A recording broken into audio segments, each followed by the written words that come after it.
संभाजीनगरमधली घटना ही तिच्या जागी लग्न नव्हतं. ही मुलगी पोलिसांसमोर जबाब देखील देते आहे. माझ्यासमोरच पैशांची देवाणघेवाण तर पोलीस FIR करत आहे की तो जबाब मुलीला विक्रीचे प्रकार तर हे अनेक ठिकाणी घडायला लागलेले आहेत. दिवशी संभाजीनगरमध्ये झालेली घटना ही मला आताच कळालेली आहे. मी पोलीस कमिशनरशी बोलले, त्यांच्यावर गुन्हा दाखल होईल आणि त्यांना जेलमध्ये सुद्धा जावं लागेल याची व्यवस्था आम्ही विरोधकांनी फायद्यांमध्ये आंदोलन केलेले महिला राज्यातल्या असुरक्षित त्या संदर्भात निदर्शन महाविकास आघाडीचे असं नाही आहे. आणि सरकार हे प्रत्येक गोष्टी प्रत्येक घटनेवर लक्ष ठेवतो.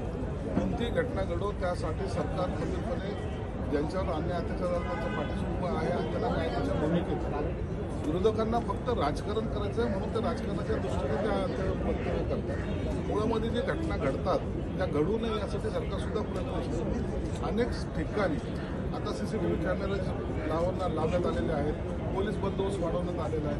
पोलिसांना सक्त सूचना देण्यात आलेल्या आहेत. असे जे कोणीही आरोपी असेल तर तात्काळ त्याला अटक करण्याची सूचनासुद्धा देण्यात आलेल्या आहेत. आणि पोलीस आपलं कर्तव्य पार पाडतात. परंतु त्यांचा विरोधकांना त्यांचा अजेंडा हा राजकीयच असल्यामुळे प्रत्येक वेळेला त्याचं भांडवल ते करतात. म्हणून आम्हाला त्या विरोधकाच्या बोलण्याचं एवढं गांभीर्याने आम्ही घेत नाहीत. पण घडलेल्या घटना ह्या सर्व गांभीर्याने घेऊन त्याच्यावर आम्ही उपाययोजना करतो. सर, विधान परिषदेच्या निवडणुका